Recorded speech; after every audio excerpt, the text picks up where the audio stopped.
تقریبا هر تحصیل کې زموږ ډرګ انسپکټر شته. زه به 400 چک کوم چې دلته څه پوزیشن دی. او ډرګ انسپکټر کار دا دی چې هغه لاړ شي، هغه د میډیکل سټورز وګوري چې کوم ځای کې د دې میډیسن غلط استعمال کیږي، نو هغه روکتام د هغې کوي. د هغې یو خپل میکانیزم جوړ دی. موږ کتلي دي چې خلک پکې جیلونو ته تللي دي.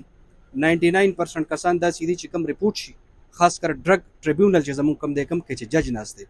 هغه ایون سپریم کورټه پورې هغه فیصلې بحال پاتې شوي دي. ګرانو کتونکو سلامونه کوم. علف خان شیرپو یم، کیمرامین دا سره یاسر خان دی. او دا مهال د قابل شاه فارمیسي په نوم باندې په شیرپو کې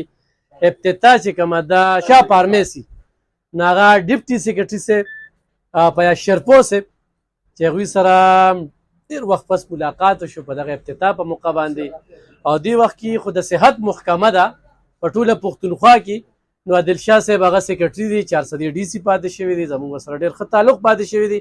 بل په شیرپو صاحب زموږ الحمدلله زموږ دپاره فخر دی چې په ټوله پښتونخوا کې خو چېرته هم ډي سي پاتې شوی دی، مردان، سوات یا باجوړ، نو نن هم خلک ستایي او هلته کې کارونه کړي دي. خو د صحت محکمې ته دویم پیرډ دی او دې وخت کې زه دا ګڼم چې ټوله صحت محکمه د ډینګي په سپری چلیږي. نور حالات چې کوم دي هغه کړکېچن دي. خو نن یو افتتاح وشوله د فارمیسي حوالې سره به خبرې اترې کوو. پرون د 400 ډرګ محکمې دوی چاپې وهلې وي او داسې تایي ډاکټران چې هغوی ته وارننګ ورکړی دی. نو زه وایم چې دوی له به صرف وارننګ ورکوو او که نه نور څه به کوو. ډېره زیاته مننه کوم سر، افتتاح مو کړله. څه وایي؟ ډېره مهرباني الف خان صاحب. ټول ناول خو زه قابل شاه صاحب ته مبارکي ورکوم چې یو ښه فارمیسي جوړه کړې ده، او امید لرم چې دا به د دې علاقې د دې خاورې خدمت به کوي، غریبانانو سره به کومک کوي. او د دې یو ضرورت هم زموږ په دې علاقه کې موږ سره کوالټي میډیسن، کوالټي ډرګز نه، نو دوی دا افرټ کړی دی او زه دا اپریشیټ کوم. او ټول علاقې ته وایم چې کوالټي ډرګز استعمالوئ، کوالټي میډیسن استعمالوئ، ځکه چې په مارکیټ کې تاسو وګورئ، نو زه خو چونکې د هیلث کې پاتې یم، مخکې نم بدقسمتي دا چې کوالټي ډرګز نشته. موږ سره ایون موږ چې دا ریټس کو په هغې کې موږ داسې فیکټریز هم نیولي دي چې کوم په دې اپریشن کې دا انستیزیا نه ده چې دا استعمالیږي، هغه کار نه کوي. دو نمبري ته سوچ کو چې یو مریض په ټیبل پروتي او هغه ته هغه انستیزیا انجکشن ولګوي چې کوم کار نه کوي، نو دا د انسانیت سره څومره بې وفایي ده، څومره ظلم دی ورسره. نو قابل شاه ته به زما دا ریکویسټ وي چې دلته کوالټي ډرګس په کوالټي باندې چې کمپرومایز ونه شي او د خلکو صحت دې سره ښه شي. اثر دغه پوښتنه به کوو چې هسپتالونه، بیچوګانې، آرسیګانې دې ته هم دې وخت کې څه توجه ده، چونکې مونږ ګڼو چې دلته کې هغه شانتې فنډ نشته دی، هسپتالونو کې ډېرې زیاتې کمې دي. الف خان صاحب تاسو ته پته ده چې فاینانشل کرنچ دی، فاینانشل ایشوز دي صوبې سره، خو ورو ورو ښه کېږي، لګیا دی، فنډ هم ریلیز کېږي د فیډرل ګورنمنټ نه. او چونکې صحت او تعلیم دا د پروینشل ګورنمنټ پرایورټیز دي، نو زما خو تقریبا 13 ورځې وشوې، 2-3 میټینګز شوي دي. منسټر صاحب زموږ چې کوم دی احتشام صاحب او سیکرټري صاحب عادل شاه صاحب دواړه ډېر کمیټډ دي او لګیا دي، خپل وس کوي. انشاءالله زه امید لرم چې ډېر ژر به په دې هیلث په محکمه کې تاسو ته چینج محسوس شي. څنګه تاسو ووایئ چې ډینګي پروګرام دی، نو پېښور کې، په صوبه کې، بلکې په ټول ملک کې د ډینګي کیسز سیوا شوي. خو د بده مرغه ډینګي کیسز یوازې دا نه چې سرکار به د هغې مطلب مخنیوی کوي، دې سره د کمیونټي اویرنس ډېر ضرورت دی. تقریبا 80% مسله چې کوم د ډینګي ده دا موږ په خپل لیول باندې حل کولی شو. مطلب کوم ځای کې اوبه ولاړې دي هغه سړی لر کړي، سلیولس کپړې سړی نه اچوي،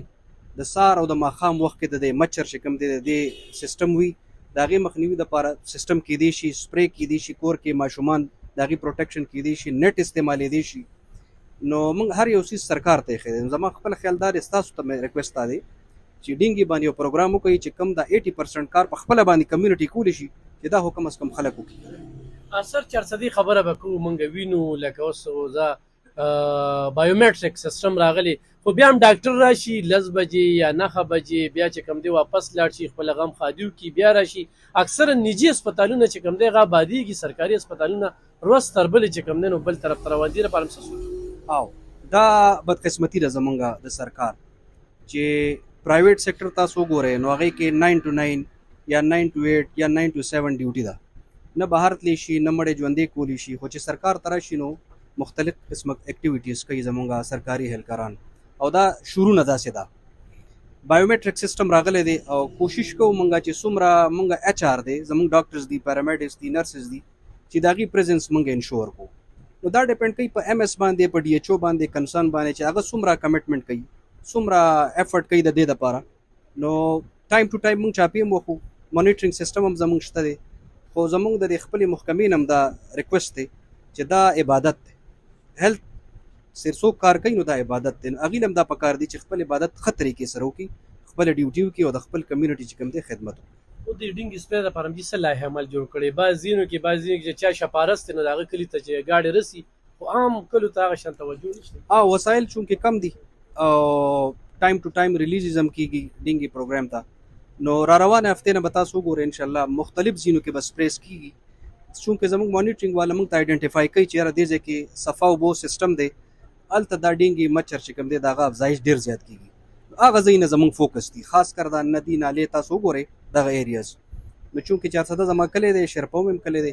نو زما سپیشل فوکس دی انشاءالله را روانه هفته کې به تاسو وګورئ 400 کې به ډېر ښه اکټیویټیز شروع شي. سر تاسو څنګه د شاه فارمیسي حوالې سره وي اکثره په داسې دغه کې د نشي دوایانې ډېرې زیاتې خرڅېږي اوس ډرګ چې کوم دی استعمالي ډېر خلکو له د انجکشن وخي په زنانو کې ودارن چې کوم د منشیاتو هسپتال ته ځي هلته زنانو داخلي دې لپاره هم څه لایحه عمل نو انفارچونیټلی زموږ میډیسن چې کوم دی هم ډېر زیات غلط استعمالي تاسو کتلی نشې دپاره هلکان استعمالي دا څیز نو د هغې دپاره خو سرکار چې کوم زموږ مانیټرینګ سیسټم دی یار زموږ ډرګ انسپیکټرز دي تقریبا هر تحصیل کې زموږ ډرګ انسپیکټر شته. زه به 400 چیک کوم چې دلته څه پوزیشن دی او ډرګ انسپیکټر کار دا دی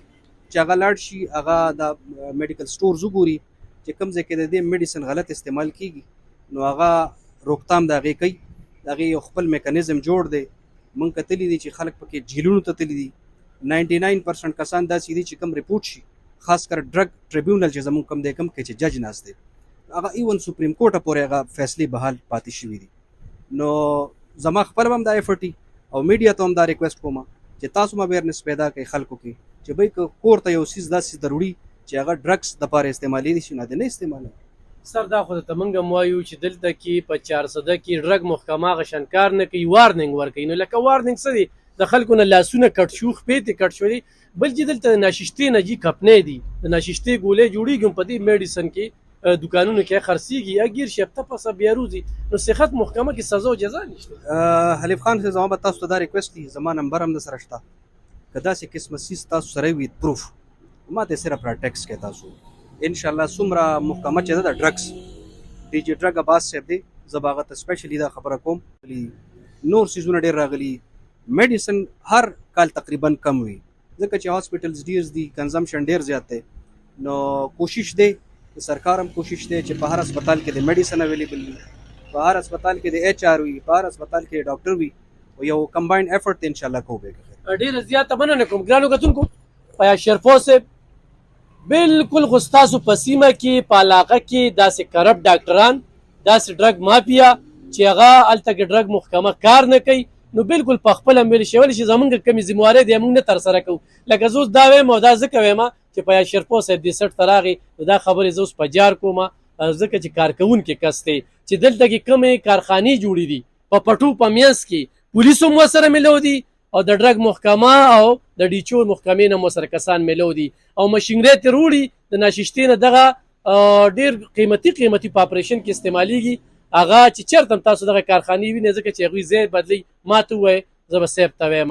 صاحب دا واده وکړله نو خو تاسو ته داسې معلومات وي فوري ما ته ووایئ انشاءالله او نور په هسپتالونو کې مسلې شته دا موږ ګڼو خو پڼ نشته نو قبل از وخت د هغې باره کې نشو ویلي هغو صاحب په دغه ځای پاتې شو نو دا هم د سره واده ده چې ډېره ترقي به سي کړو ډېره مننه